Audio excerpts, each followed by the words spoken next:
اول ما بدانا نفكر ازاي نحكم على الشعوب، لان ان في حاجات كتير مختلفه عن بعض. زي ايه؟ زي المجتمع ده ازاي بيعامل الستات، الحيوانات، المساجين، ومعامله الغني للفقير، معامله الاغلبيه للاقليه، زي العنف والاضطهاد ضد الاجانب والاسلاموفوبيا ضد المسلمين، اللي هي بعد كده بتتحول لمستوى تاني وتوصل ان هي تبقى عنصريه. العنصريه كانت اول حاجه احنا فكرنا بيها نحكم بيها المجتمع. طب اشمعنى العنصريه؟ العنصريه بتبين وجهه او نظر المجتمع لفئات معينه كتير. زي حادثه حصلت في استراليا. الحادثه ان كان في مسلم ايراني حبس رهاين في كافيه. انا بقى مش عايز اكلمكم استراليا عملت ايه، او حتى البوليس فك ازاي الحصار ده. لا، انا هكلمكم على الشعب بتاعه. طبيعي بعد ما في حادثه حصلت زي كده ان الشعب كله يبقى مضطهد المسلمين، يبدا العنف يظهر، تبدا الاسلاموفوبيا تظهر تاني. بل بالعكس، الشعب الاسترالي عمل العكس تماما. الشعب الاسترالي بدا انه يتجه ناحيه المسلمين. ازاي؟ كانت في صحفيه استراليه موجوده في قطر وركبت واحده مسلمه، واول ما ركبت بدات تقلع الحجاب. الاستراليه جريت عليها وقالت لها لا ما تقلعيش الحجاب، لو انت خايفه انا همشي معاكي. واول ما رجعت كتبت على تويتر اللي حصل معاها. ومن ساعتها بدا كامبين الهاشتاج اسمه I will ride with you. طب ايه الهاشتاج ده؟ الهاشتاج ده كان عباره عن ان انت لما تيجي تكتبه تكتب انت بتركب ايه وهتركبه الساعه كام، عشان لو في مسلم شافه وخايف او حتى يحس بقلق يبقى هو نازل مطمن شويه. الهاشتاج ده في اول ساعتين وصل لحد 40,000 تويته، وفي اول 4 ساعات وصل ل 150,000 تويته.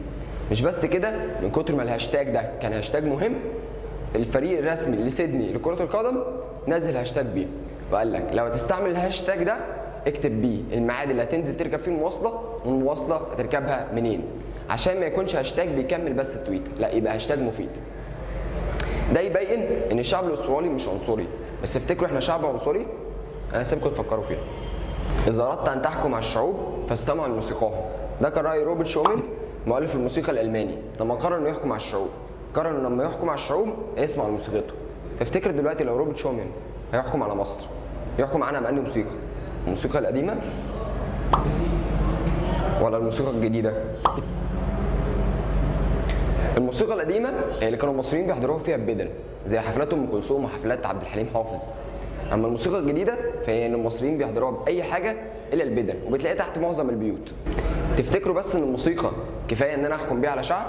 ده اكيد. ليه؟ لان الموسيقى بتعكس رؤيه وتفكير لناس كتير مش بس واحد. غير كده ده يثبته عندنا المصريين. امتى؟ ايام ام كلثوم كانت الحفلات بتاعتها بيجي لها فيها ملوك وامراء بيقعدوا قدامها بس عشان يسمعوا موسيقتها. وغير كده كانت الموسيقى بتساعد في المجهود الحربي. ايام حرب 73 كان كل الايراد بيطلع من الموسيقى يروح بس للجيش. كانت بتطلع اغاني عشان بس تقوي من عزيمه الجيش وتصبر الشعب المصري. عشان كده الموسيقى كانت شيء مهم في ان تحكم بيه على الشعوب. ده كان راي المؤلف الموسيقي روبرت شومان لما قرر انه يحكم على الشعوب. بس اكيد لو كان روائي كانت وجهه نظره تختلف، زي ما قال فيودور ديفوسكي الروائي الروسي في احدى رواياته. قال لك درجه تحضر المجتمع تقاس عندما تدخل سجونه. هو كان شايف ان انا عشان احكم على مدى تحضر المجتمع ادخل سجونه. عشان كده هنروح للاتحاد الاوروبي، بالتحديد هنروح للنرويج. النرويج زيها زي اي دوله اوروبيه، الدوله فيها بتتعامل مع المساجين معامله ادميه جدا، بتوصل لمراحل تانيه كبيره. النرويج ما فيهاش اي حكم بالاعدام وما فيهاش حكم مدى الحياه. لا، الدوله عارفه ان المسجون داخل بذنب، بتحاول ان هي تطلعه من غيره. ازاي؟ بتعلمه حرفه وبتدي له علم. مش بس بتكتفي بكده، لا كمان لما بيخلص بتدور له على شغل. بتوصل لدرجه ان المساجين بقى لهم الحق ان لما يبقى فاضل لهم 5 سنين في مدتهم ان هم يملوا ابلكيشن ويبقى لهم الحريه ان هم يروحوا لسجن تاني. بسبب طريقه المعامله دي النرويج بقت من اقل الدول في العوده للجريمه. يعني المسجون لما بيطلع ما بيرجعش لعالم الجريمه تاني.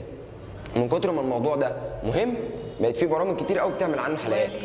من اشهر البرامج دي برنامج احمد الشكيري خواطر عمل حلقه كامله عن السجون، وهتلاقوا اللينك بتاع الحلقه موجود تحت. وبكده المساجين عايشين حياتهم جوه مش مسلوب منها بس غير حريه ان هم يطلعوا للشارع. عشان كده هم عايشين حياه يمكن اسعد مننا. طب ازاي ان انا اقول على مجتمع سعيد او افراد سعيده؟ هل ان هم بيبقى معاهم فلوس كتير او الدوله بتاعتهم غنيه، ولا ان هم فيهم افراد كتير مشهوره؟ احنا ممكن نمشيها زي ما جيم كاري كان قال في تويتر عنده: اتمنى ان الناس كلها تكون معاها فلوس، وان الناس كلها تكون مشهوره عشان تعرف ان مش هو ده الحل. الحل ايه؟ الحل للسعاده. طب هو فعلا كلامه صح؟ ومن ناحيه ان كلامه صح فهو كلامه صح. ليه؟ عندنا روبرت ويليام كان غني وكان مشهور وكان بيضحك الناس، ومع ذلك مات وهو منتحر. طب هو معنى كده ان هو ما كانش سعيد؟ هو ده الواضح.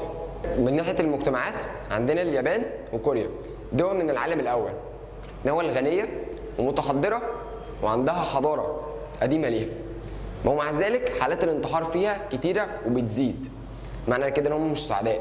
السعاده عمرها ما كانت بالفلوس ولا كانت بالشهره ولا بمدى تحضرك ولا اذا كان عندك حضاره ولا لا. كل اللي احنا كنا بنتكلم فيه ده شويه حاجات من اللي انت تقدر تحكم بيها على مجتمع، بس في حاجات اخطر كتير، فانت لو عايز دور عليها وهتلاقيها.